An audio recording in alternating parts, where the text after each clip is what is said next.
இயற்கையை பற்றி இயற்கையான உண்மைன்னு ஒன்று இருக்குது. அது என்னென்னாக்கா ரொம்ப சுதந்திரமானது, சுயமரியாதை நிரம்பியது. அது மாதிரி இயற்கையை பற்றி செயற்கையான உண்மை என்பது அடி அடிமைத்தனம் நிரம்பிய உண்மைகள். அடிமைப்படுத்துவதற்காகவே ஒரு உண்மைகள் இருக்குது. நீங்கள் அதை தெரிஞ்சுக்கிட்டால், அந்த உண்மையை நீங்கள் தெரிஞ்சுக்கிட்டால், செயற்கையான உண்மைகளை தெரிஞ்சுக்கிட்டால் மக்களை அடிமைப்படுத்த முடியும். அந்த உண்மைகளை தெரிஞ்சிட்டால் மக்களை அடிமைப்படுத்த முடியும். அதுதான் நம்ம பள்ளிக்கூடத்துலலாம் படிக்கிறோம்ல, அந்த உண்மைகள் எல்லாமே செயற்கையான உண்மைகள். அதோட தன்மை என்னன்னாக்கா, அதை தெரிஞ்சுக்கிட்டாக்கா நீங்கள் மக்களை அடிமைப்படுத்தலாம். பிறரை அடிமைப்படுத்தி வேலை வாங்கி அதன் மூலம் மிகப்பெரிய செயல்களை செய்து முடிக்கலாம். அதுதான் செயற்கையான உண்மைகள். அப்படி பார்க்கும்போது இப்போ இப்போ அடிமைப்படுத்துவதற்கும் ஒரு உண்மை இருக்குது. அடிமைப்படுத்தணும் அப்படின்னா அதற்கான உண்மைகளை நீங்கள் தெரிஞ்சுக்கணும். அதுதான் இப்போ உள்ள அப்படிப்பட்ட உண்மைகளை தெரிஞ்சுக்கிட்டனால தான் தற்போதுள்ள இயந்திர அறிவியல் உலகம் உருவானது. அதனால் 2 விதமான உண்மைகள் இருக்குது. அதனால் இப்போ நாம் தெரிஞ்சுக்கிற உண்மையெல்லாம் இருக்குல்ல, அறிவியலை பற்றி நாம் தெரிஞ்சுக்கிற, விண்வெளியை பற்றி, இது எல்லாமே அடிமைப்படுத்துவதற்கான உண்மைகள். பிறரை அடிமைப்படுத்தி, ஆசை காட்டி, பேராசையை ஏற்படுத்தி, வியப்பை ஏற்படுத்தி, மயக்கத்தை ஏற்படுத்தி, உங்களை ஒரு வலையில் விழச் செய்து, உங்களுக்கு ஒரு பொய்யான நம்பிக்கையை ஏற்படுத்தி, அதன் மூலம் நீங்களே உங்கள் அடிமைத்தனத்தை ஏற்றுக்கொண்டு அதற்காக உழைப்பது. அடிமைத்தனம்னா என்னென்னாக்கா, தொழிலில் பிறருடைய முக்கியமான அடிமைத்தனம், அதாவது வாழ்வின் அனைத்து அடிமைத்தனங்களுக்கும் என்ன காரணம் அப்படின்னா, நீங்கள் செய்கிற தொழிலில் பிறரை வேலை வாங்குவது தான் அடிமைத்தனம்.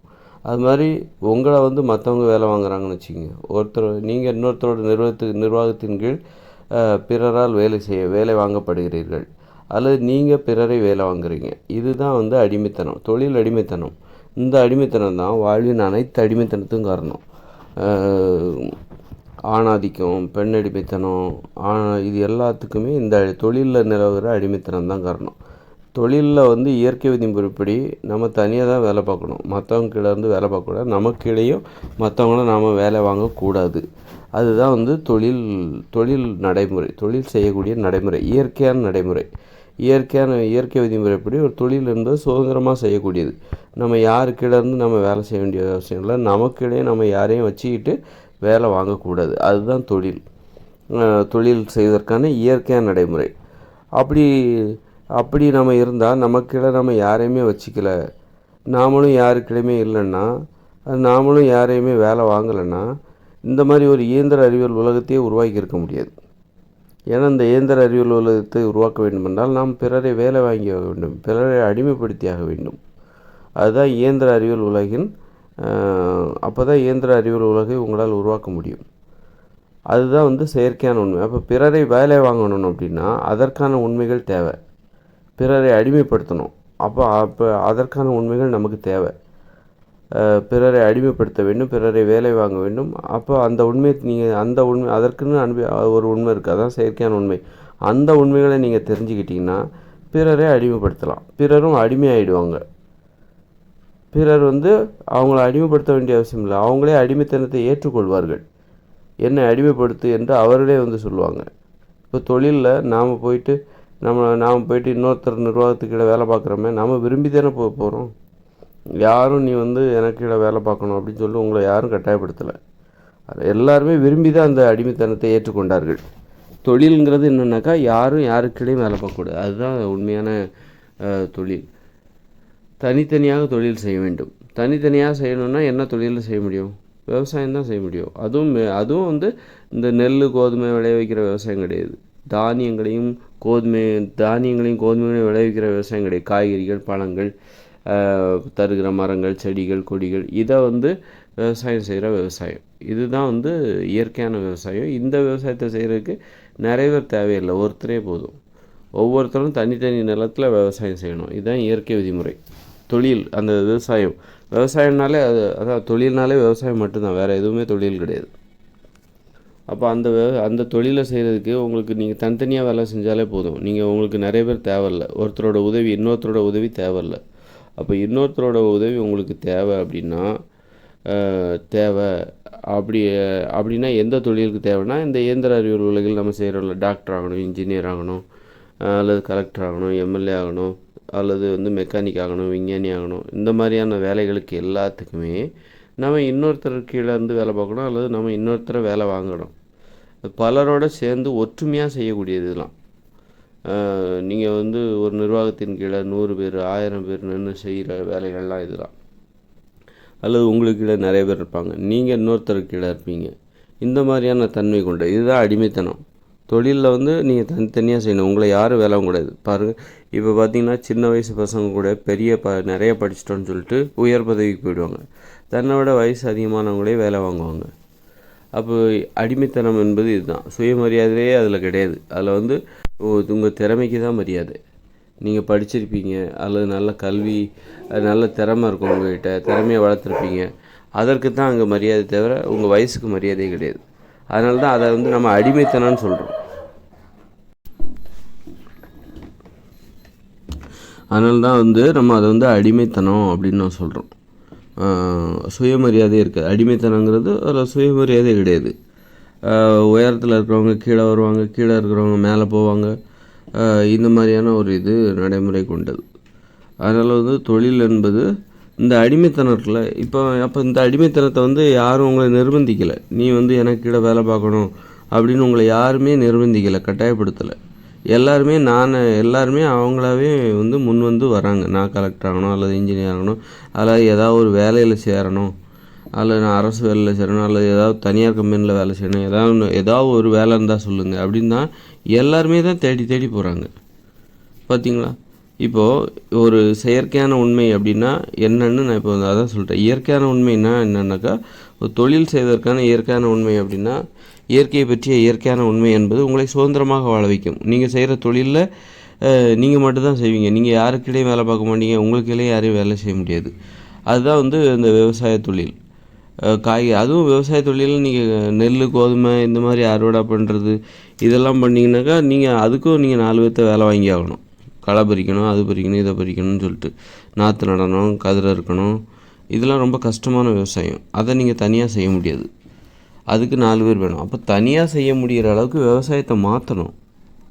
அதுதான் வந்து சுதந்திரமான ஒரு தொழில். ஏன்னா நீங்கள் இன்னொருத்தரோட உதவியே உங்களுக்கு தேவை. நீங்கள் போய் நிற்கக்கூடாது. எனக்கு வந்து தோட்டத்தில் வேலை செய்கிறக்கா என்னால் முடியலை அப்படின்னு சொல்லிட்டு நீங்கள் இன்னொருத்தர்கிட்ட போய் உங்களுக்கு 2 ஏக்கர் நிலம் தான். அப்போ என்ன பண்ணணுன்னா, உங்களுடைய நிலத்தின் அளவையும் குறைக்கணும். நீங்கள் இன்னொருத்தரோட உதவியை நீங்கள் பெறவே கூடாது.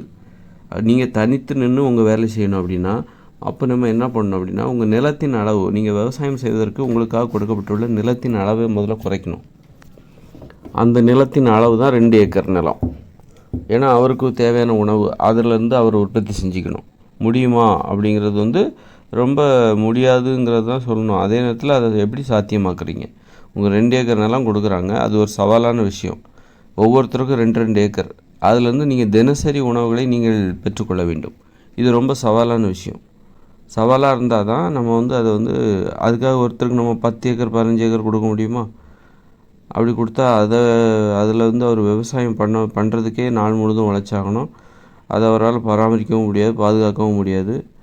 அதுக்காக ஒவ்வொருத்தருக்கும் 10 ஏக்கர் 15 ஏக்கர் கொடுத்தாக்கா அப்புறம் நிலம் எங்கே இருக்குது? அந்த அளவுக்கு நிலம் எங்கே இருக்குது? அப்புறம் வந்து நிறைய வாழ்க்கையில் நிறைய சிக்கல் வரும். ஒருத்தரோட நிலத்துக்கு ரொம்ப தூரம் பயணிக்கணும் வீட்டிலேருந்து. அப்புறம் நிலம் நிறைய தேவைப்படும். மக்கள் நிறைய பேர் இருக்காங்க, எல்லாத்துக்கும் நிலம் வேணும். அப்போது வந்து ஒரு 2 ஏக்கர் நிலம் தான் கொடுக்க முடியும். ஒவ்வொருத்தருக்கும் 10-15 ஏக்கர் கொடுத்தா தான் அவங்களுக்கு தினசரி உணவு அதுலேருந்து கிடைக்கும், தாராளமாக கிடைக்கும். இல்லைனாக்கா 2 ஏக்கர் நிலம்லாம் ஒருத்தருக்கு கொடுத்தாக்கா அவங்களுக்கு உண்மையிலே அந்த நிலம் போதாது, அவர்களுக்கு தினசரி உணவை அதுலேருந்து எவ்வாறு தினமும் பெற முடியும் அப்படின்னு கேள்வி எழுப்பலாம். ஆனால் நம்மளால் 2 ஏக்கருக்கு மேலே கொடுக்க முடியாது. ஏன்னா வந்து எல்லாருக்குமே கொடுத்தாகணும். 2 ஏக்கருங்கிறதே போதுமான. ஆனால் இதுக்குள்ளே உனது உணவை நீ எப்படியெல்லாம் தேடிக்கொள்கிறாய், அதுதான் இந்த சவால். உனக்கு விடுக்கப்பட்டுள்ள சவாலுங்கிறது என்னென்னா, ஒவ்வொருத்தருக்கும் 8 வயசுக்கு மேலே உள்ள ஒவ்வொருத்தருக்கும் 2 ஏக்கர் நிலம் கொடுத்தாச்சு. அப்போ அதிலேருந்து நீ உனக்கு தேவையான உணவை நீ தினமும் எப்படி தேடிக்கொள்கிறாய் என்பது தான் உனக்கு கொடுக்கப்பட்ட சவால். அப்போ தான் நீ வந்து உன்னுடைய புத்தியை யோசிப்ப. நீ ஒரு மாதிரி உன்னுடைய அறிவை நீ பயன்படுத்த வேண்டிய அவசியம் அங்கே தான் வரும். அப்போ தான் புத்திசாலித்தனமாக விவசாயம் பண்ணுவேன். குறுகிய இடத்துல எப்படி நிறைவான ஒரு உற்பத்தியை பெறுவது, அப்போ என்னெல்லாம் சாப்பிட்ணும். ஏன்னா நீ யாருடைய உதவியும் இல்லாமல் நீ விவசாயம் பண்ணணும் அப்படின்னா அப்போ இந்த நிலத்தின் அளவை நீ குறைக்கணும். அதனால தான் உனக்கு 10 ஏக்கர்லாம் தர முடியாது, 2 ஏக்கர் தான் தரணும். ஏன்னா ஏன்னா ஒன்று நீ மட்டுமே உழைக்க வேண்டியிருக்கு, வேறு யாருடைய உதவியும் உனக்கு கொடுக்கப்படாது. அப்போ நீ மட்டுமே வந்து உன்னுடைய விவசாயத்தை நீ பண்ணணும் அப்படின்னா நிலத்தின் அளவு, உனக்கு கொடுக்கப்படுகிற நிலத்தின் அளவை குறைக்கணும். அப்புறம் வந்து நீ செய்கிற விவசாயத்தை எளிதாக மாற்றணும். அதில் உள்ள விவசாயத்தில் உள்ள கடினமான அணுகுமுறை எது அப்படின்னா இந்த நெல் விளைய வைக்கிறது, கோதுமை விளைய வைக்கிறது, தானியங்களை விளைவிக்கிறாங்களே அதை வந்து அறுவடை பண்ணணும். தானியங்கள் முற்றின பிறகு அதை அறுவடை பண்ணணும். அதை வந்து நெல் மணிகளாக பிரித்து அதை வந்து கதிர் அறுக்கணும். இப்போ அது என்னென்னோ நிறைய வழிமுறைகளை பின்பற்றினா தான் நீங்கள் நெல்லை தனியாக எடுக்க முடியும். நெல்லுலேருந்து அரிசியை தனியாக எடுக்க முடியும். நெல்லை வந்து அதை அவிச்சு அப்புறம் காய வச்சு அதை உரலில் போட்டு இடித்து அப்புறம் புடச்சி அப்புறம் அரிசியை வெளியே எடுக்கிறதுக்குள்ள போதும் ஆகிடும். அதுக்கு பதிலாக நீங்கள் வந்து ஒரு கொய்யா மரம் வளர்க்குறீங்க, ஒரு மாமரம் வளர்க்குறீங்க, சும்மா பழத்தை பறித்து சாப்பிட்டு போயிட்டே இருக்கிறீங்க. அது பழுக்குது, நீங்கள் தண்ணியை மட்டும் ஊற்றுறீங்க, அதுக்கு களை பிடிக்கணும், அதெல்லாம் ஒன்றும் பெரிய வேலைகள்லாம் இருக்காது. பெருசாக எந்த வேலையும் இருக்காது. எளிதான வேலை தான் இருக்கும். வரும் மரங்கள் காய்கறிகளை பழங்களை தருகிற மரங்களை நடுறீங்க, அது காய்க்குது, பழுக்குது, அதில் தொங்குது, பறித்து சாப்பிட்டு போயிட்டே இருக்கீங்க. பறிக்கிறீங்க, சாப்பிட்றீங்க, அவ்வளோதான். இந்த அறுவடை பண்ணுறது, காய வைக்கிறது, புடைக்கிறது, பொங்க வைக்கிறது, அதுக்கு ஒரு குழம்பு ஒன்று ரெடி பண்ணுறது, இது வந்து கஷ்டமான விவசாயம். மக்கள் ஏன் விவசாயத்தை விட்டு வெளியே வந்தாங்க அப்படின்னா விவசாயம் செய்கிற முறை கடினமாக இருக்கிறது. அதனால தான் அதை விட்டு வெளியில் வந்தாங்க. எளிதாக விவசாயத்தை செய்யணும். அப்போ தான் விவசாயத்தில் திரும்பவும் போய் அந்த விவசாயத்தை செய்யணுன்னா அவங்களுக்கு ஒன்று கேட்குறாங்க, நான் திரும்பவும் விவசாயம் செய்கிறதுக்கு தயாராக இருக்கிறோம், ஆனால் நாங்கள் வந்து இந்த மாதிரி கஷ்டமான விவசாயத்தை செய்ய மாட்டோம். நாங்கள் அதை விட்டு வெளியே வந்ததுக்கு காரணமே நெல், கோதுமை இது மாதிரி கஷ்டமான விவசாயம், அந்த விவசாயம் செய்கிறது ரொம்ப கஷ்டமாக இருந்ததுனால தான் அதை விட்டு நாங்கள் வெளியில் வந்தோம். விவசாயத்தை விட்டுட்டு நாங்கள் வெளியே வந்ததுக்கு காரணம் விவசாயம் செய்யாமல் இன்றைக்கி ஒவ்வொருத்தரும் வீடுகளிலே இருக்காங்க, வேறு ஆஃபீஸ் வேலை அந்த மாதிரி ஏன் போகிறாங்க அப்படின்னா விவசாயம் ரொம்ப கஷ்டமாயிடுச்சு. அப்போது அது விவசாயத்தை செய்யணும், ஈஸியாக இருந்தால் தான் எல்லாருமே வருவாங்க. திரும்பவும் விவசாயம் செய்கிறதுக்கு எல்லாத்துக்கும் ஆசை தான். அது ஈஸியாக இருக்கணும், ரொம்ப ரொம்ப ஈஸியாக இருக்கணும். அதே நேரத்தில் யாருடைய உதவி இல்லாமல் அந்த விவசாயத்தை செய்யணும், அதுதான் ரொம்ப இன்னும் ஈஸியாக இருக்கணும். அது எல்லா வகையிலுமே அந்த விவசாயம் ஈஸியாக இருக்கணும். அந்த விவசாயம் செய்கிற முறை இருக்குல்ல, நம்ம என்ன செய்கிறோம், நெல் கோதுமை பயிரிட்டால் அது அந்த விவசாயம் ரொம்ப கஷ்டமாக இருக்கும். அதனால் அதை மாற்றுங்க அப்படின்னு மக்களுடைய உள்ளுணர்வு அப்படி தான் சொல்லுது. அப்புறம் வந்து அப்போ வந்து இன்னும் நிறைய நிலங்கள் தேவையில்ல, 2 ஏக்கர் நிலம். அப்போ அதுவும் நம்ம வந்து ஏன்னா அவங்க பிறருடைய உதவி இல்லாமல் விவசாயம் செய்யணுங்கிறதுக்காக தான். அப்புறம் பார்த்திங்கனாக்கா விவசாயம் செய்யும்போது தனித்தனியாக உழைக்கணும். தனித்தனியாக வந்து ஏன்னா கூட்டமாக ஒற்றுமையாக உழைச்சாக்கா சண்டை வரும், அரசியல் வரும், அவங்க ஒருத்தரை பற்றி இன்னொருத்தர் குறை சொல்லுவாங்க. இதுக்கெல்லாம் ஒரு உற்பத்தி இருக்குது, ஒரு குடும்பமாக ஒற்றுமையாக அவங்க ஒரு தோட்டத்தில் வேலை பார்க்குறாங்க அப்படின்னா அவங்க வந்து ஒரு அறுவடை பண்ணுறாங்க, நிறைய பழம் காய்ச்சிருக்கு, அந்த வருஷம் நிறைய உணவு கிடச்சிருக்கு அந்த விவசாய நிலத்தில். ஒரு குடும்பமாக ஒற்றுமையாக தொழில் செய்யும்போது விவசாயத்தை ஒரு தோட்டத்தில் வேலை செய்கிறாங்க. அவங்களுக்குன்னு ஒரு குடும்பத்திற்குன்னு ஒரு 30 ஏக்கர் நிலத்தை கொடுத்தாச்சுன்னு வைங்க, 32 ஏக்கர் நிலத்தை கொடுத்தாச்சு. அந்த குடும்பத்தில் மொத்தம் 16 பேர் இருக்காங்கன்னு வச்சு, கூட்டு குடும்பத்தில் மொத்தம் 16 பேர். அந்த 16 பேரும் அந்த 32 ஏக்கர் விளை நிலத்தில் உழைச்சி உற்பத்தி பண்ணுறாங்க. அதுலேருந்து அவங்க ஒற்றுமையாக வந்து உணவை வந்து இப்போ எடுத்துக்கிட்டு இப்போ ஒருத்தருக்கு ஒருத்தர் பிரித்து சாப்பிட்றாங்க. இதில் என்ன பிரச்சனை அப்படின்னா நாளைக்கு உற்பத்தி இந்த வருஷம் நல்லா அமோக விளைச்சல், நம்ம நல்லா வந்து ஒழுங்காக பயிரிட்டு உரம்லாம் போட்டு நல்லா அமோக விளைச்சலை நம்ம எடுத்துட்டோம் அப்படின்னு சொல்லும்போது இதுக்கு யார் காரணம்? நான் தான் காரணம். ஒரு கூட்டு குடும்பம் வந்து ஒற்றுமையாக ஒரு தொழிலை ஒரு தோட்டத்தில் செஞ்சாங்கன்னா ஒரு 30 ஏக்கர் 32 ஏக்கர் உள்ள ஒரு தோட்டத்தில் வந்து அவங்க வந்து ஒட்டுமொத்தமாக எல்லா வேலைகளையும் எல்லாருமே செஞ்சாங்கன்னா, தனித்தனியாக யாருக்கும் கொடுக்கல, எல்லாருமே அந்த தோட்டத்தில் வேலை செய்கிறாங்க அப்படின்னா அப்போ என்ன ஆகும் அப்படின்னா ஒரு நல்ல அமோக விளைச்சல் கிடைக்குது அப்படின்னா என்ன பண்ணுவாங்க அப்படின்னா இதுக்கு யார் காரணம்? நான் தான் காரணம், மற்றவங்களாம் வந்து சும்மா இருந்தாங்க அப்படின்னு சொல்லிட்டு அண்ணங்காரன் சொல்லுவான். அப்போ தம்பிக்காரன் என்ன சொல்லுவான், நாங்களாம் வேலை செய்யலையா, நீ மட்டும் தான் வேலை செஞ்சியா, நான் எவ்வளோ கஷ்டப்பட்டுருக்கேன் தெரியுமா, நீ பார்க்கலன்னா நாங்கள் வேலை செய்யலைன்னு அர்த்தமா, நீ பார்க்கணுங்கிறதுக்காக நான் வந்து உனக்காக நான் காத்திருப்பேனா, இப்படி சண்டைகள்லாம் வர ஆரம்பிச்சிடும் ஒற்றுமையாக வேலை செய்யும்போது. யாராவது ஒருத்தர் பொறுப்பாக இருக்கிற மாதிரி இருக்கும், சிலர் பொறுப்பாக இருக்க மாட்டாங்க. அப்போ அது குடும்பத்தில் மிகப்பெரிய சண்டைகள் உருவாகும். யாரோ ஒருத்தர் மட்டும் பேர் வாங்கிட்டு போயிடுவார். இவன் தான் அப்படின்னு சொல்லிட்டு. அப்போது நம்ம என்ன பண்ணணும் அப்படின்னா, ஒற்றுமையாக வேலை செய்கிறது தொழிலில் வந்து அது என்றைக்குமே வந்து நல்ல விஷயமே கிடையாது, மோசமான விஷயம். அதுதான் வந்து நம்ம கடந்த காலங்களில் விவசாயத்தை விட்டுட்டு வெளியே வந்ததுக்கு இதெல்லாம் ஒரு காரணம். ஒற்றுமையாக ஒரு தொழிலை செஞ்சாங்கள்ல, அப்போது அதோட பலனை யாருமே சொந்தம் கொண்டாட முடியாது. இது நான் தான், அதாவது நீங்கள் கஷ்டப்பட்டு உழைச்சிருப்பீங்க, உங்களுக்கு பேர் கிடைக்காது. அல்லது நீங்கள் சுமாராக கூட உழைச்சிருப்பீங்க, ஆனால் உங்களை குறை சொல்லுவாங்க, ஒன்றுத்துக்கும் லாய்க்கு இல்லை, இவன் வேலையே செய்ய மாட்டான், யார் அப்படியே அவன் மூத்தவன் தான் ஒழுங்காக வேலை செய்வான், இந்த மாதிரி குற்றச்சாட்டு. அதனால தான் வந்து என்ன பண்ணுறான், அவங்கவுங்களுக்கு தனித்தனியாக 2 ஏக்கர் கொடுத்து தனித்தனியாக உழைக்கணும். ஏன்னா தொழில் செய்யும்போது தொழிலில் ஒற்றுமையாக நீங்கள் வேலை செய்யணும்னு செய்வீங்க, ஆனால் அதனால் நிறைய சண்டை வளரும். அந்த சண்டைகள்னால மனித உறவுமுறைகள் பாதிக்கும், மிகப்பெரிய பகைமையே ஏற்பட்டுவிடும். குடும்பத்தில் வந்து 2 பிரிஞ்சிருவாங்க, சண்டை, பெரிய சண்டை வரும். அதனால் ஒத்துமையாக தொழில் செய்கிறது, அது விவசாய தொழில் செய்கிறது வந்து இயற்கையோடு இணைந்த மனித வாழ்க்கையில் ஏற்கப்பட மாட்டாது. அது வந்து ஏற்புடையதே கிடையாது. அதனால் தொழிலை செய்யும்போது அமைதியாக செய்யணும்.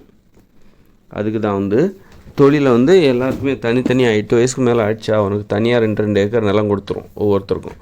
அதில் நீ யாருடைய உதவியும் இல்லாமல் நீ வேலை செய்யணும். இதுதான் எளிதான விவசாயம். ஒரு எளிதான விவசாயம் என்னென்னா, கும்பலாக செய்யக்கூடாது. கும்பலாக செய்யும்போது என்ன ஆகுனாக்கா, ஒரு கடினமான விவசாயமாக மாறிடும். கடினமான வேலைகளை செய்வாங்க. கடினமான வேலைகளை வந்து அவங்க செஞ்சு அந்த விவசாயத்தையே கடினமாக மாற்றிடும். ஏன்னா நிறைய பேர் சேரும்போது அது அதிக வலிமை, அது நிறைய பலம் அவங்கக்கிட்ட வந்துடும். அதாவது ஒரு கடினமான வேலைகளை ஒன்று கூடி அவங்க செய்வாங்க. அப்போ விவசாயமே அது கஷ்டமாக போயிடும். அப்போது எளிதாக செய்யணுன்னா தனிமைப்படுத்தணும். தொழில் வந்து எளிமையாக இருக்க வேண்டும். அப்படின்னா ஒவ்வொருத்தரையும் தனிமைப்படுத்தி விவசாயம் செய்ய வைக்கணும். அப்போ தான் வந்து இப்போது ஒரு கம்பெனியே நடக்குது, பெரிய பெரிய கம்பெனிகள்லாம் இருக்குது. எப்படி அவ்வளோ ஒற்றுமை இது? ஒரு கம்பெனியில் 10,000 பேர் வேலை பார்க்குறோன்னா 10,000 பேரும் ஒற்றுமையாக வேலை பார்த்து தான் அந்த கம்பெனி இன்றைக்கி நிறைய உலக அளவில் முன்னணியில் வந்து நிற்கிது. சில கம்பெனிலலாம் 1,00,000 பேர்கிட்ட இருக்காங்க. அவங்க அந்த கம்பெனியோட ஓனர் உலகத்தில் கோடீஸ்வரர் ஆகிடுறாரு. அது எதனால் சாத்தியம் அப்படின்னா, அவங்க ஒற்றுமையாக இருக்காங்க. 1,00,000 பேரும் அந்த கம்பெனி ஒற்றுமையாக இருந்து உழைச்சி அதன் மூலமாக தான் அவங்க எவ்வளோ பெரிய இது சாத்தியமாகுது. ஆனால் அவங்களுக்குள்ள அரசியல் இருக்கும், சண்டைகள் இருக்கும், சச்சரவுகள் இருக்கும். அதனால் வந்து எளிதான விவசாயம் நீங்கள் வந்து ஒன்று கூடி ஒரு ஒற்றுமையாக செய்யும்போது உங்களுக்குள்ள சண்டைகள் நிறைய இருந்தாலும் உங்களுக்குள்ள ஏமாற்றங்கள் இருக்கும், அல்லது உங்கள் உழைப்புக்கு மரியாதை கிடைக்காது. இதெல்லாம் இருந்தாலும் அங்கே வந்து நீங்கள் செய்கிற வேலைகள் பிரம்மாண்டமாக இருக்கும். ஒற்றுமையாக இருந்து நீங்கள் செய்கிற வேலைகள் பிரம்மாண்டமாக இருக்கும். அப்போ பிரம்மாண்டமாக வேலை வந்து பிரம்மாண்டமாகிடுச்சுன்னா அப்புறம் அந்த வேலை செய்கிறக்காகவே நிறைய நேரத்தை நம்ம ஒதுக்க வேண்டியிருக்கும். அதனால் வேலை என்றைக்குமே எளிதாக இருக்கணும் அப்படின்னா ஒருத்தர் தான் தனித்தனியாக வேலை செய்யணும். அப்போ தான் 3 மணி நேரத்துக்கு மேலே யாரும் வேலை செய்ய முடியாது. நம்ம இன்றைக்கெல்லாம் 8 மணி நேரம் நாம் ஏன் வேலை செய்கிறோம் அப்படின்னா கும்பலாக வேலை செய்கிறோம். கும்பலாக வேலை செய்கிறனால தான், ஒற்றுமையாக வேலை செய்கிறதுனால, ஒருத்தர் பேசி சிரிச்சுக்கிட்டு ஒற்றுமையாக வேலை செய்கிறனால தான் நம்மளால் 8 மணி நேரம் வேலை செய்கிற இடத்துல இருக்க முடியுது. நீங்கள் தனித்தனியாக விட்டு பாருங்கள். நீங்கள் விவசாயம் உங்களுக்குன்னு ஒரு 2 ஏக்கர் விவசாய நிலையம், அந்த விவசாய நிலத்தில் வந்து நீங்கள் மட்டும்தான் நிற்கணும், நின்று வேலை செய்யணும். அப்படின்னா எவ்வளோ மணி நேரம் இருப்பீங்க? 3 மணி நேரம் தான் அதிகபட்சம் இருப்பீங்க வேலை. அதை விட்டு எப்படா வீட்டுக்கு வரும் மனுஷங்களை பார்க்காம நீங்கள் 3 மணி நேரம் இருப்பீங்க அப்படின்னா அவ்வளோதான் இருக்க முடியும், அதுக்கு மேலே இருக்க முடியாது. இன்றைக்கி நம்ம 8 மணி நேரம் 10 மணி நேரம் எல்லாம் வந்து வேலை செய்கிற இடத்துல இருக்கோம் அப்படின்னா காரணம் அங்கே எல்லாரையுமே நம்ம பார்க்குறோம், பேசுகிறோம். அதனால தான் உங்களுக்கு வந்து எந்த இதுவும் தெரியல. எவ்வளோ நேரம் வேணாலும் நம்மளை வேலை செய்ய முடியும் அப்படிங்கிற காரணம் நம்ம எல்லாரையும் பார்த்துட்டு வேலை பார்க்குறோம். அங்கே ஆண்கள் பெண்கள் எல்லாருமே இருக்காங்க, ஒருத்தர் பேசிக்கிறாங்க, பகிர்ந்து உண்டுக்கிறாங்க. அதனால தான் 8 மணி நேரம் 10 மணி நேரம் வேலை செய்ய முடியுது. ஆனால் அவங்களுக்குள்ள அரசியல் இருக்கும், சண்டைகள் இருக்கும், பல்வேறு குழுக்களாக பிரிஞ்சிருப்பாங்க. அதெல்லாம் அப்புறம் நிறைய சண்டைகள் நடக்கும். அதெல்லாம் வந்து சரி வராது. சண்டைகளே வரக்கூடாது. தொழிலில் வந்து சண்டையே வரக்கூடாது. ஏன்னா தொழில் செய்கிற இடத்துல உறவுமுறைக்கு இடமே இல்லை. அப்படிப்பட்ட இடத்துல சண்டையே வரக்கூடாது. உறவுமுறையும் தேவையில்லை, சண்டைகளும் தேவையில்லை. அதனால தான் வந்து அப்போது வந்து ஒரு எளிதான இப்போ ஒன்று கூடிட்டாங்கன்னாக்கா, ஒன்று கூடி ஒரு வேலை செய்யும்போது அவங்க செய்கிற வேலை பிரம்மாண்டமாக இருக்கும். பிரம்மாண்டமாக ஒரு தொழில் ஆயிடுச்சுன்னா வேலை செய்கிற நேரமும் அதிகரிக்கும். வேலை செய்கிற நேரம் அதிகரிச்சிருச்சுன்னா உங்களுக்கு விளையாடுறதுக்கு நேரம் இருக்காது, ஆடல் பாடல் இவற்றிற்கெல்லாம் நேரம் இருக்காது. இந்த மாதிரியான ஒரு நடைமுறைகள்லாம் அங்கே வந்துடும். வெறும் தொழிலை மட்டும்தான் நம்ம செய்ய வேண்டியிருக்கும். தொழிலை மட்டும்தான் நிறைய நேரம் அதை செலவழித்து அந்த தொழிலை செய்ய வேண்டிய கட்டாயம் வந்துடும். ஏன்னா நம்ம செஞ்சுருக்க பிரம்மாண்டம். இந்த இயந்திர அறிவியல் உலக பாருங்கள், நீங்களாம் இந்த இயந்திர அறிவியல் தற்போதுள்ள இயந்திர அறிவியல் உலகில் நீங்கள் குறைந்தது 6 மணி நேரம் வேலை பார்த்தே ஆகணும். அதுக்கு கீழே நீங்கள் 5 மணி நேரம் 3 மணி நேரம்லாம் வேலை பார்த்தீங்கன்னா இந்த உலகத்தில் உள்ள வேலைகளை செய்யவே முடியாது. குறைஞ்ச 8 மணி நேரமாக நம்ம செஞ்சாகணும். அந்தளவுக்கு ஒரு கடினமான உலகில் நம்ம வாழ்ந்துகிட்டு இருக்கோம். 8 மணி நேரமாக இந்த உலகிற்காக நம்ம உழைத்தாக வேண்டும் தொழிலில். இல்லைனாக்கா இந்த உலகத்தை கண்காணிக்க முடியாமல், அது வளர்ச்சி இல்லாமல், அதற்கான உழைப்புலாம் சரியாக கொடுக்க முடியாமல் அதுவே வீணாக போயிடும், அதுவே செயலிழந்துடும். அதனால் இந்த உலகத்தை நம்ம தூக்கி பிடிச்சி முட்டு கொடுத்து நிப்பாட்டணும். அதுக்கு நம்ம என்ன பண்ணணும்னா குறைஞ்சது 6 மணி நேரமாவது உழைக்கணும். நிறைய நாடுகளில், முன்னேறிய நாடுகளில் 6 மணி நேரம் தான் உழைக்கின்ற நேரமாக இருக்கிறது. அதனால் 8 மணி நேரங்கிறது தேவையில்லை, 6 மணி நேரமே வச்சுக்கலாம். அதனால் நிறைய நேரம் மிச்சமாகும். 6 மணி நேரத்துக்கு மேலே யாரும் வேலையை செய்யக்கூடாதுன்னு கட்டாயப்படுத்தணும். சும்மா சொல்லிட்டா அவங்க அதை கேட்க மாட்டாங்க. மக்கள் எதையுமே சட்டமாக போட்டால் தான் கேட்பாங்க. எல்லாருமே கடைபிடிக்கணும். யாரோ ஒருத்தர் கடைபிடிச்சாலாம் மக்கள் அதை ஏற்றுக்க மாட்டாங்க. எல்லாரையும் கடைபிடிக்க நிர்பந்திக்கணும் சட்டத்தின் மூலமாக. அப்போ தான் மக்கள் எந்த ஒரு நல்ல விஷயத்தையும் கடைபிடிப்பாங்க. அவங்க கடைபிடிக்கிறாங்களா, நல்ல விஷயமா இருக்குது, நல்ல விஷயமா இருந்தால் மட்டும் கடைபிடிக்க மாட்டாங்க. அவங்க கடைபிடிக்கிறாங்களா, இவங்க கடைபிடிக்கிறாங்களா, அதோ இருக்கார் அவர் கடைபிடிக்கிறாரா, அப்போ அவங்கெல்லாம் பண்ணாத போது நான் ஏன் அதை கடைபிடிக்கணும் அப்படின்னு சொல்லுவாங்க. அதனால் எல்லோரும் கடைபிடிச்சா தான் மக்கள் அதை பார்த்து அவங்களும் கடைபிடிப்பாங்க. அது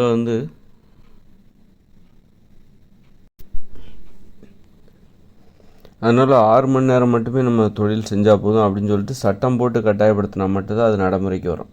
இல்லாமல் அது தானாக நடைமுறைக்கு வராது. இன்றைக்கெல்லாம் நிறைய பேர் 10 மணி நேரம்லாம் வேலை வாங்கப்படுது. 8 மணி நேரங்கிறது சட்டத்தில் தான் இருக்குது. ஆனால் 10 மணி நேரம் 12 மணி நேரம்லாம் வேலை வாங்கப்படுகிறார்கள்.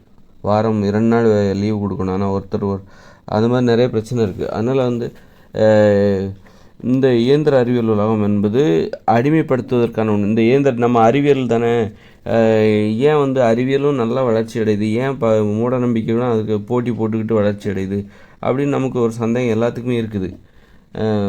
எந்த அளவுக்கு அறிவுபூர்வமான முயற்சிகள் எல்லாமே இருக்குதோ அதுக்கு இணையாக மூட நம்பிக்கைகளும் போட்டி போட்டுக்கிட்டு. ஏன் அப்படின்னாக்கா,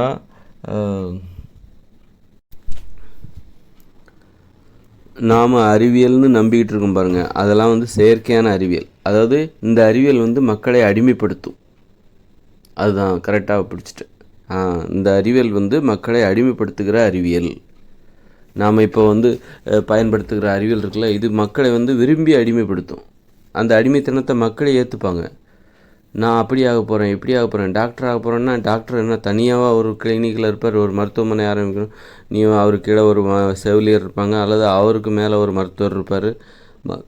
அதனால் ஒரு மருத்துவராகிற பொருவர் தனியாக வேலை பார்க்க முடியாது. அவருக்கு நிறைய பேரோட ஒத்துழைப்பு தேவை. அப்போ தான் அவரால் மருத்துவ தொழிலை பண்ண முடியும். எந்த ஒரு ஒத்துழைப்பு இல்லாமல் ஒரு மருத்துவரால் மருத்துவ தொழில் செய்ய முடியாது. ஏன்னா மருந்துகளை தயாரிப்பதற்கு மருத்துவ நிறுவனங்கள் தேவை. மறைமுகமாக நிறைய பேரோட ஒத்துழைப்பு ஒரு மருத்துவருக்கு தேவை. ஒருத்தர் மட்டுமே கிளினிக்கை வச்சுருக்கிற மருத்துவரும் இருக்காங்க.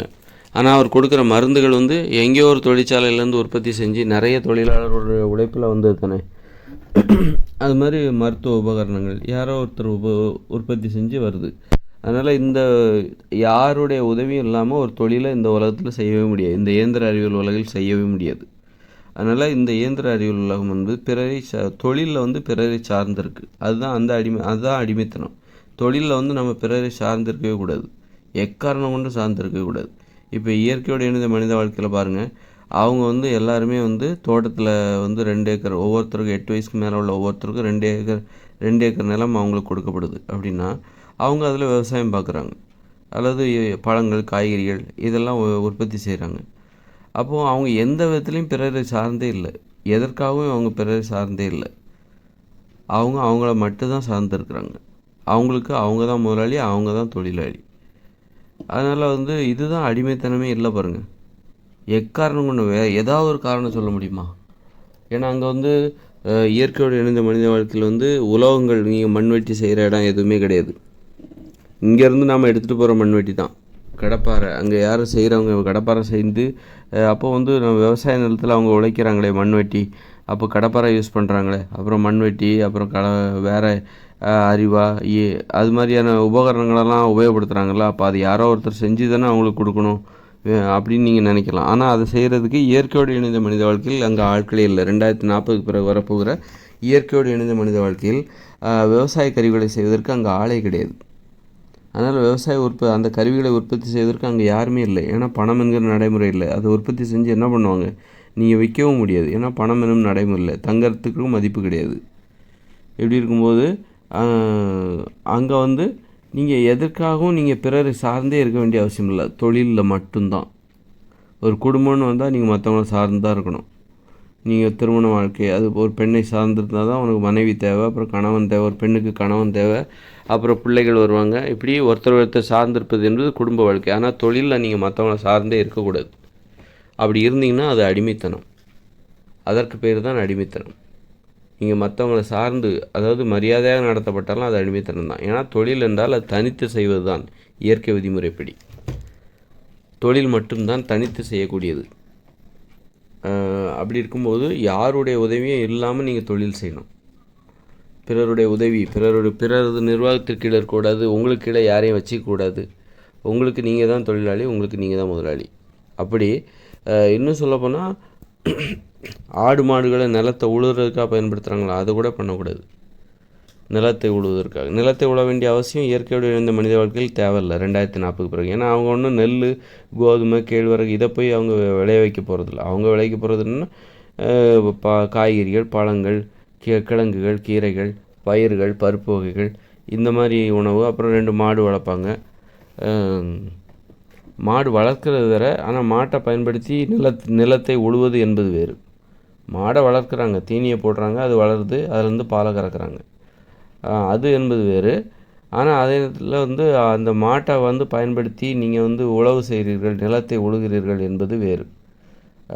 அது இது ஒன்றா சேர்த்துக்கூடாது. அப்போ ஒரு மாட்டை நீங்கள் உங்களுக்கு உதவியாக வச்சுக்கிட்டு அந்த விவசாயத்தை செய்கிறீங்க. ஆனால் ஒரு மாட்டை வளர்க்குறது என்பது வேறு. அது நீங்கள் உங்கள் தொழிலுக்கு அதை உழைப்பு, அதோட உழைப்பை நீங்கள் பயன்படுத்திக்கல. நீங்கள் ஒரு மாட்டை அதுக்கு புல் கட்டு அல்லது கீரை கட்டு அல்லது எல்லாத்தையும் போட்டு வளர்க்குறீங்க. அப்புறம் அந்த மாட்டிலேருந்து பாலை கறந்து குடிக்கிறீங்க. அது வேறு. அதே நேரத்தில் ஒரு மாட்டை நீங்கள் நிலத்தை உழுவதற்காக மேலே கலப்பை கட்டி பயன்படுத்தி நிலத்தை உழுவது என்பது உங்கள் தொழிலுக்கு அதை உதவியாக அதோட உழைப்பை எடுத்துக்கிறீங்க அப்படின்னு அர்த்தம். ஆனால் அது தப்பு. ஒரு ஒருத்தர் இன்னொருத்தரோட உதவியை இப்போ வாங்கக்கூடாது. அது மாதிரி ஒருத்தர் மாட்டில் கூட உதவி பெறாமல் தனித்து நின்று தனது உடல் உழைப்பால் அந்த நிலத்தை பராமரித்து பயன்படுத்தி அதில் செடி கொடிகளை நட்டு, மரங்களை நட்டு, கீரைகளை நட்டு அதிலிருந்து நீங்கள் உணவுகளை உற்பத்தி செய்ய வேண்டும். இதுதான் இயற்கை விதிமுறை. ஆனால் நாம் என்ன பண்ணுறோம், இன்றைக்கி நம்மளால் அப்படி செய்ய முடியுமா? இந்த இயந்திர அறிவியல் உலகில் உள்ள எந்த ஒரு வேலையை நீங்கள் எடுத்துக்கிட்டாலும் நீங்கள் பிறரது உதவி இல்லாமல் நீங்கள் எந்த வேலையும் செய்ய முடியாது. பிறருடைய ஒத்துழைப்பு இல்லாமல் எந்த வேலையும் செய்ய முடியாது. அப்போ பிறரை அடிமைப்படுத்தி ஆகணும். அதுக்கு பேர் அடிமைத்தனம் தான். அடிமைத்தனத்தை முறைப்படுத்தப்பட்ட அடிமைத்தனம், மேலதிகாரி. அப்போது அந்த அடிமைத்தனம் கூட அங்கே ஒன்றும் சர்வாதிகாரம் கிடையாது. நான் தான் உனக்கு தலைவன் அப்படின்லாம் சொல்ல முடியாது. உனக்கு திறமை இருந்தால் நீ மேலதிகாரியாகலாம், பதவி உயர்வு பெறலாம். அப்போது உனக்கு திறமை இருக்கணும். திறமை இல்லாமல் என்னால் 10 பேரை அடித்து போட முடியும், என்னை பார்த்தாலே எல்லோரும் பயப்படுவாங்க அப்படின்னு சொல்லிவிட்டு உடம்பை காட்டியோ அல்லது வன்முறையை காட்டியோ நீ உயர்ந்த இடத்துக்கு போகவே முடியாது. அடிமைத்தனத்துக்கும் விதிமுறை இருக்குது. அடிமைத்தனமும் இது அறிவுபூர்வமானது தான். அறிவுபூர்வமான அடிமைத்தனம் இது. சும்மா ரவுடிசம் பண்ணி ஒருத்தர் மேற்பதவிக்கு போக முடியாது, பதவி உயர்வை பெற முடியாது. உனக்கு திறமை இருக்கணும், கல்வி தகுதி இருக்கணும். இதெல்லாம் இருந்தால் தான் நீ உயர் பதவிக்கு போக முடியும். அதனால தான் நான் சொல்கிறேன், அடிமைத்தனம் என்பது செயற்கையான உண்மை என்று நான் சொல்கிறேன். அடிமைத்தனம் என்பது உடனே அது மூட நம்பிக்கை நீங்கள் நினச்சிடக்கூடாது. அதற்கும் உண்மை தேவை, அதற்கும் அறிவுபூர்வமான அணுகுமுறை தேவை. அதைத்தான் நம்ம பள்ளிக்கூடத்தில் கற்றுக்குறோம். நீங்கள் இன்றைக்கி நிறைய இப்போ வேதியியல் படிக்கிறாங்க, அந்த கெமிக்கலும் இந்த கெமிக்கலும் சேர்த்து இப்படி பண்ணோம் அப்படி பண்ணோம் அப்படிங்கிறாங்க. இயற்பியல் படிக்கிறாங்க, விண்வெளி ஆராய்ச்சி படிக்கிறாங்க, ஒரு தொழில்நுட்பம் ஏதாவது மெக்கானிக்கல் இன்ஜினியரிங் படிக்கிறாங்க, எலக்ட்ரிக்கல் இன்ஜினியரிங் எல்லாமே படிக்கிறாங்கல்ல. இதெல்லாம் கற்றுக்கிட்டாக்கா என்ன ஆகும் அப்படின்னா, ஒரு மிகப்பெரிய வேலையை நீங்கள் செய்யலாம். ஆனால் அந்த வேலையை நீங்கள் தனியாக செய்ய முடியாது. அந்த வேலை செய்கிறதுக்கு உங்கள் உதவி தேவை. உங்களுக்கு இன்னொருத்தரோட உதவி தேவை, அல்லது இன்னொருத்தருக்கு உங்களுடைய உதவி தேவை. இது வந்து ஒற்றுமையாக செய்யக்கூடிய வேலைகள். அதற்குன்னு ஒரு உண்மைகள் இருக்குது. அதுதான் நீங்கள் பள்ளிக்கூடத்தில் படிக்கிறோம் நாம். இது ஒற்றுமையாக செஞ்சாலும் அதற்கு பேர் அடிமைத்தனம் தான். எது தொழிலில் நீங்கள் ஒற்றுமையாக ஒரு வேலையை செஞ்சாலும் அதற்கு பேர் அடிமைத்தனம் தான். அப்படி இருக்கும்போது நீங்கள் அது ஒற்றுமையாக செய்யணும். இந்த மாதிரி ஒற்றுமையாக செய்வதற்கென உண்மைகள் இருக்குது. எல்லாருமே விரும்பி வராங்க. நான் இன்ஜினியர் ஆகணும், நான் டாக்டர் ஆகணும். டாக்டர் ஆனாலும் அது நீங்கள் அடிமை தான். நீங்கள் இன்னொருத்தர் கீழே இருப்பீங்க, அல்லது உங்களுக்கு கீழே நீங்கள் இன்னொருத்தீங்க. ஒருத்தரை அடிமைப்படுத்துவீங்க, அல்லது நீங்கள் யாருக்காவது அடிமையாக இருப்பீங்க. அதனால் அல்லது நீங்கள் அல்லது எப்படின்னா நீங்கள் யாரையாவது அடிமைப்படுத்துவீங்க, உங்களை யாராவது அடிமைப்படுத்துவாங்க. இந்த ரெண்டுமே நடக்கும். இதுதான் செயற்கையான உண்மைகள், செயற்கையான அறிவு அப்படின்னு சொல்லலாம். செயற்கையான அறிவு, அடிமைப்படுத்துவதற்கான அறிவு, மக்களை அடிமைத்தனத்தை ஏற்றுக்கொள்வதற்கான அறிவு. நான் இன்ஜினியர் ஆக போகிறேன், டாக்டர் ஆக போகிறேன், மோட்டார் மெக்கானிக் ஆக போகிறேன். இதெல்லாம் நீ அங்கே அந்த மாதிரி இன்ஜினியரிங் படித்தா நீ ஒன்றை யாராவது வேலை வாங்குவாங்க, உனக்கு மேலே உள்ளவங்க, நீ உனக்கு கீழே உள்ளவங்கள வேலை வாங்குவ. இதுதான் அடிமைத்தனம். நீ இன்ஜினியர் ஆக போகிறேங்கிறது நான் அடிமையாக போகிறேன்னு அர்த்தம். தொழிலில் யாரும் வேலை வாங்கக்கூடாது. ஏன்னா தொழில் எதற்காக பண்ணுறாங்கன்னா உணவுக்காக தான் பண்ணுறாங்க. நீ உணவு சாப்பிட்ணும், அதுக்காக நீ வேலை செஞ்சாகணும். உனக்கு தேவையான உணவுக்காக தான் நீ வேலை செய்கிற. எல்லா உயிரினங்களும் உணவை தேடுகிறது. அதற்கு தேவையான உணவை அது தேடுகிறது. அப்போ அதே தான் அதுக்கு அப்போ எல்லா உயிரினமே தொழில் பண்ணுது. தொழிலுங்கிறது எல்லா உயிரினங்களுக்கும் உண்டு. அதுமாதிரி மனித உயிர்களுக்கும் உண்டு தொழில் என்பது. மனித உயிர்களுக்கும் தொழில் என்பது உண்டு. அது என்னென்னாக்கா பிற உயிரினங்கள் உணவை தேடுகிறது, நேரடியாக போய் தேடுது. அது விவசாயம் செய்யலை. ஆனால் மனித உயிர்கள் என்ன பண்ணுறாங்கன்னா விவசாயம் பண்ணி உணவை உற்பத்தி பண்ணி அவங்க சாப்பிட்றாங்க. அதுக்காக அலையிறது கிடையாது. பிற உயிரினங்களுக்கு ஒரு மரத்தை நடுறது தெரியாது, செடியை நடுறது, தண்ணி ஊற்றுறது தெரியாது, உரம் போடுறது தெரியாது. ஆனால் மனித உயிர்களுக்கு இதெல்லாம் தெரியும். அதனால் அது பிற உயிரினங்கள் போல் நாடோடிகள் மாதிரி உணவை தேடி அலையணுங்கிற அவசியம் இல்லை. ஒரே இடத்துல இருந்து அதை பெற்றுக்கொள்ளும். இது இயற்கையான விவசாயம். யாருடைய உதவி இல்லாமல் இந்த வேலையை செய்ய முடியும். அப்போ மற்றவங்களோட உதவி நமக்கு எப்போ தேவைப்படுதுன்னா நாம் ரொம்ப கஷ்டமான வேலைகளை செய்யும்போது தான் மற்றவங்களோட உதவி, ஒரு தொழில் நடைமுறையில் பிறருடைய உதவி நமக்கு தேவைப்படுது. பிறருக்கு நம்முடைய உதவி தேவைப்படுகிறது. தொழிலில் நீங்கள் பிறருக்கு உதவி செய்கிறீங்கன்னு வச்சிங்களேன், அதற்கு உங்களுக்கு சில அறிவியல் தெரிஞ்சிருக்கணும். இப்போ நீங்கள் இன்ஜினியர் ஆகிட்டீங்க, அப்போது உங்களை இவன் நல்லா படிச்சிருக்கான் இன்ஜினியரிங், அப்போ இவனை நம்ம உதவிக்கு வச்சுக்கலாம், நம்முடைய கம்பெனியில் இவனை சேர்த்துக்கலாம் அப்படின்னு நினைப்பாங்க. அப்போது அப்போ நீங்கள் அது ஒரு அடிமைத்தனமாக இருந்தாலும் அதற்குன்னு நீங்கள் ஒரு கல்வி கற்றிருக்கிறீர்கள். நீங்கள் அடிமையாக இருக்கணும்னா கூட உங்களுக்கு கல்வி அறிவு தேவை. இது அடிமைத்தனத்திற்கான கல்வி, அடிமைகளுக்கான கல்வி அப்படின்னு சொல்லலாம். அடிமைத்தனத்திற்கான கல்வி அப்படின்னு கூட சொல்லலாம். அது அடிமைத்தனம் தான். நீங்கள் இன்னொருத்தர் கீழே வேலை செஞ்சிட்டாலே அது அடிமைத்தனம் தான். நீங்கள் எவ்வளோ பெரிய சேவை செஞ்சாலும் சரி, பொது சேவை செஞ்சாலும் சரி, உங்களுக்கு கீழே யாராக இருக்காங்களா, இல்லது உங்களுக்கு மேலே யாராக இருக்காங்களா, அது அடிமைத்தனம் தான். அடிமைத்தனம் இரண்டு படம். அடிமைப்படுத்துவது, அடிமையாக இருப்பது. பிறர் தன்னை அடிமைப்படுத்த அனுமதிப்பது. இது தொழிலில் உள்ளது. தற்போதுள்ள இயந்திர அறிவியல் உலகில் அதற்குன்னு இதெல்லாம் அறிவு. அதற்கு நீங்கள் எளிதாக மற்றவங்கள வேலை வாங்க முடியாது. அதற்குன்னு போய் கல்வி கற்கணும். நீங்கள் தற்போதுள்ள இயந்திர அறிவியல் உலகில் மற்றவங்கள வேலை வாங்குறீங்கன்னா அது அடிமைத்தனம் தான். அதுக்காக அது ரொம்ப ஈஸியானதும் கிடையாது. அடிமைத்தனம் ரொம்ப கஷ்டம். மற்றவங்கள வேலை வாங்குறது ரொம்ப கஷ்டம். ஒரு இன்ஜினியர் தனக்கு கீழே உள்ள இன்ஜினியர்களையோ அல்லது யாரையோ வேலை வாங்குறாரு அப்படின்னா அவர் அந்த இன்ஜினியரிங்கை படிச்சிருக்கணும். அப்போ தான் வேலை வாங்க முடியும். என்ன வேலை வாங்கணும்னு இருக்குல்ல, அவங்கள நம்ம என்ன வேலை வாங்கணும். அது மாதிரி ஒரு டாக்டர் தனக்கு கீழே உள்ள டாக்டர்களை வேலை வாங்கணும், செவிலியர்களை வேலை வாங்கணும் அப்படின்னா அந்த டாக்டர் அவர் படிச்சிருக்கணும். படிச்சிருந்தால் தான் வேலை வாங்க முடியும். ஆனால் அது வேலை வாங்குறாருல, அது அடிமைத்தனம் தான். நீ படிச்சுட்டு அவங்கள வேலை வாங்குறீங்க, அதை இதை செய்யு வேலை வாங்குறீங்க அப்படின்னா அது அடிமைத்தனம் தான். ஆனாலும் அடிமைத்தனம் என்பதற்காக அதை லேஸில் இடப்படுறாது. அது அவ்வளோ தூரம் படிக்கணும். படித்தா தான் நீ மற்றவங்கள வேலை வாங்க முடியும், மற்றவங்கள அடிமைப்படுத்த முடியும். மற்றவங்களுக்கு கீழே அடிமையாக இருக்கணும்னாலே உனக்கு கல்வி அறிவு தேவை. நீ ஒரு இன்ஜினியரிங் படிச்சிருப்ப, ஒரு கம்பெனியில் வேலைக்கு போவ, அங்கே உனக்கு மேலதிகாரி மேலே வேலை பார்க்குறவங்க நிறைய பேர் இருப்பாங்க. அவங்களெல்லாம் ஒன்று வேலை வாங்குவாங்க. அப்போது அவங்கெல்லாம் ஒன்று வேலை வாங்கணுன்னா உனக்கு ஒரு கல்வி அறிவு தேவை. அப்போ தான் உன்னை வேலை வாங்க முடியும். நீ கல்வி கற்றிருக்க வேண்டும், போதுமான கல்வியை கற்றிருக்க வேண்டும், அந்த ஒரு திறமையை வளர்த்திருக்க வேண்டும். இதெல்லாம் இருந்தால் தான் ஒன்றை வேலை வாங்க முடியும். அவங்க பார்ப்பாங்க, 2 நாள் பார்ப்பாங்க, நீ எதுவும் கற்றுக்கிற மாதிரி இல்லை, அந்தளவுக்கு தெளிவாக இல்லை அப்படின்னா இவனுக்கு அது திறமையே இல்லைங்க, நம்ம சொல்கிற வேலை வாங்குகிறோம் அதை செய்ய மாட்டேங்கிறாரு, அதாவது இவருக்கு அடிமையாகவே இருக்க தெரியலை, நாம் சொல்கிற வேலையை இவரால் செய்யவே முடியல, இவரால் புரிஞ்சிக்க கூட முடியல, இவர் தேர்வான்னு எனக்கு தெரில, அதனால் இவர் நம்ம கம்பெனியை விட்டு அனுப்பிச்சிருங்க அப்படின்றவாங்க. இப்படி அடிமைத்தனம் என்றால் கூட அதற்கென்று ஒரு திறமை வேண்டும், அதற்கென கல்வி தகுதி இருக்குது. அதான் இது வந்து செயற்கையான உண்மைன்னு நான் அதனால தான் இதை சொன்னேன். இயற்கையான உண்மை என்பது வேறு, அது வேறு. அது வந்து அடிமைத்தனம் இல்லாதது. இது வந்து செயற்கையான உண்மை.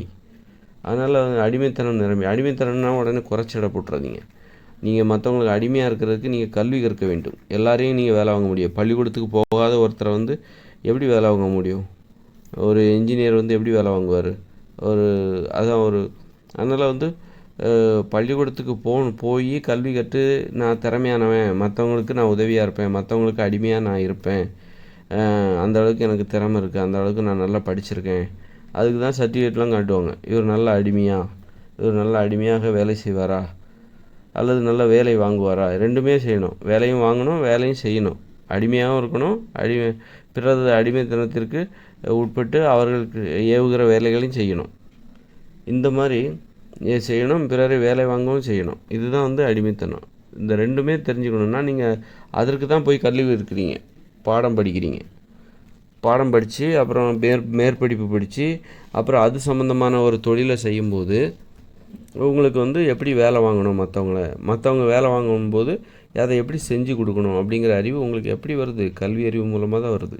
ஆக இந்த கல்விங்கிறது என்ன இருக்குல்ல, பள்ளிக்கூடம், கல்லூரி இது எல்லாம் வந்து அடிமைத்தனத்தை கற்றுக் கொடுக்குற ஒரு கல்வி, அடிமைத்தனமான ஒரு நடைமுறையை கற்றுக் கொடுக்குற கல்வி, செயற்கையான உண்மை எனப்படுகிற அந்த அடிமைத்தனத்தை கற்றுக் கொடுக்குற கல்வி. இது செயற்கையான வாழ்க்கையை வாழ்வதற்கு கற்றுக் கொடுக்குற கல்வி. செயற்கையான வாழ்க்கை என்பது அடிமைத்தனத்தால் உருவாகியது. அதனால தான் நான் என்ன சொன்னேன்னா, இயற்கையை பற்றி 2 உண்மை இருக்குது. இயற்கையை பற்றிய இயற்கையான உண்மை, இயற்கையை பற்றிய செயற்கையான உண்மை. இயற்கையை பற்றிய இயற்கையான உண்மை இருக்குல்ல, அது நிரந்தரமானது, என்றைக்குமே மாறாது, அது வந்து சுதந்திரம் நிரம்பியது, அதில் அடிமைத்தனமே கிடையாது.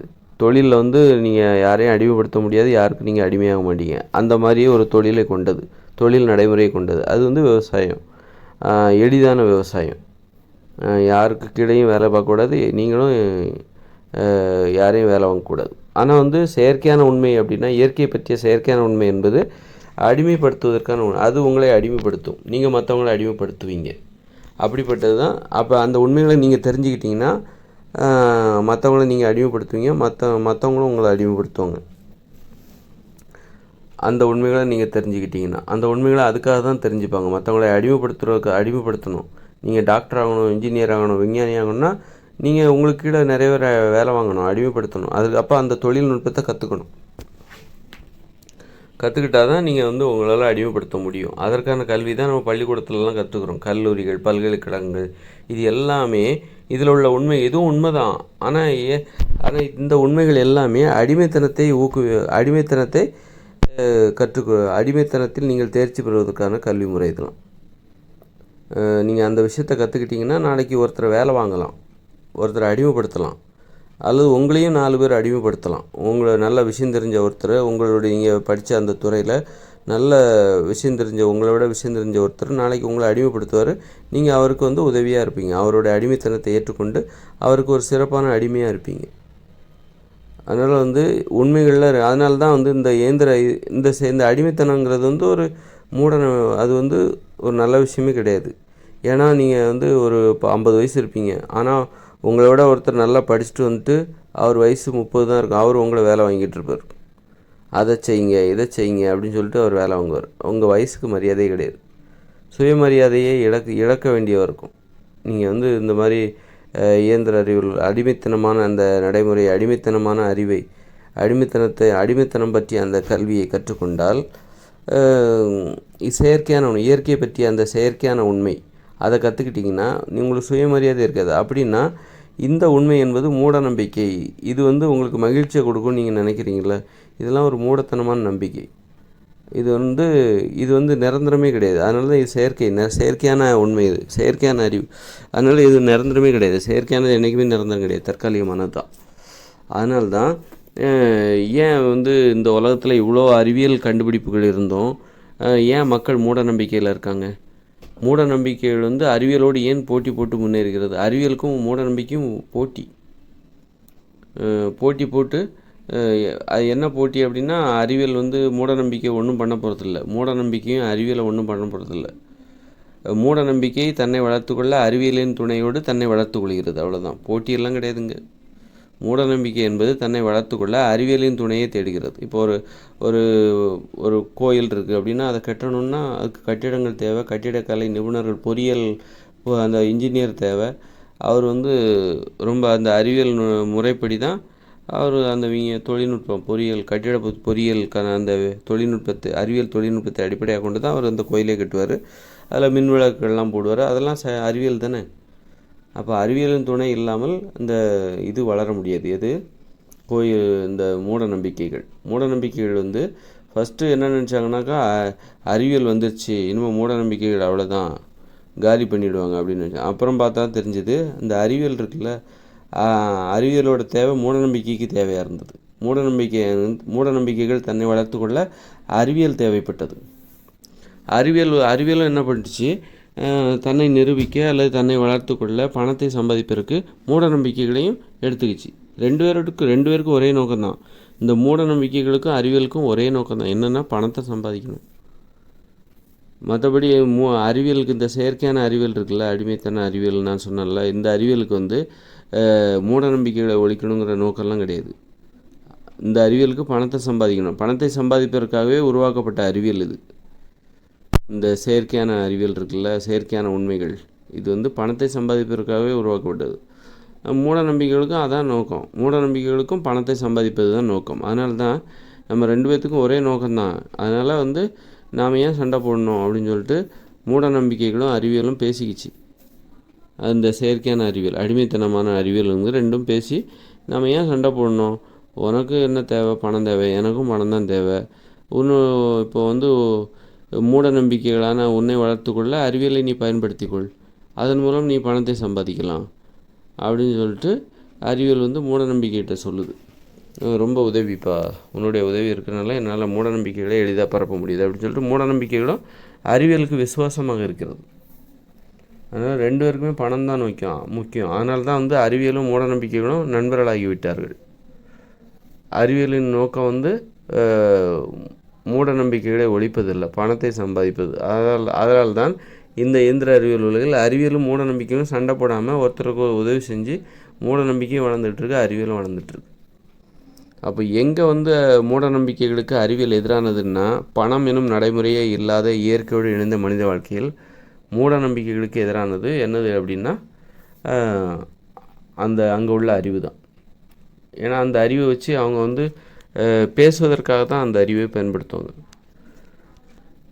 பேசுவதற்காகவும் சின்ன சின்ன வேலைகளை செய்கிறதுக்காகவும் அறிவை பயன்படுத்துவாங்க. அந்த அறிவை வச்சுக்கிட்டு அவங்க பணத்தெல்லாம் சம்பாதிக்க முடியாது. அங்கே மூட நம்பிக்கைகளே கிடையாது, அடிமைத்தனமே கிடையாது. தொழிலில் எல்லாத்துக்கும், அதுக்காக தான் எல்லாத்துக்கும் 8 வயசுக்கு மேலே உள்ள எல்லாத்துக்கும் ஏன் 2 ஏக்கர் நிலம் கொடுத்தேன். தனித்தனியாக ஏன் வேலை பார்க்கணும்? ஒன்றா கூட்டமாக ஒற்றுமையாக வேலை பார்த்தா அதில் அவ்வளோ பிரச்சனை இருக்குது. ஒரு குடும்பமே சண்டை ஒற்றுமையாக வேலை செய்யும்போது ஒருத்தர் குறை சொல்லி சண்டை போட்டே அந்த குடும்பமே பிரிஞ்சு போயிடும். இப்போ என்ன பண்ணுவார், இப்போ ஒற்றுமையாக வேலை பார்க்குறாங்கன்னு வச்சுக்கோங்க ஒரு தோட்டத்தில். அப்போ என்ன பண்ணுவார், ஒருத்தர் நீ போய் தோட்டத்தை போய் பார்த்துட்டு வாங்க அப்படிப்பார். இல்லை நான் போகல, நீ போயிட்டு வா. நேற்று நான் போனேன்ல, இன்றைக்கி நீ போ அப்படிம்பாங்க. இந்த மாதிரி நிறைய பிரச்சனைகள் வரும். நான் தான் எப்பவும் போகணுமா? ஏன் அவன் போக மாட்டானா? அவனை சொல்லு, என்னையே சொல்லிக்கிட்டு இருக்க, ஏன் அவனை சொல்லு, ஏன் அவளை சொல்லு, தங்கச்சியை போக சொல்லு தோட்டத்துக்கு.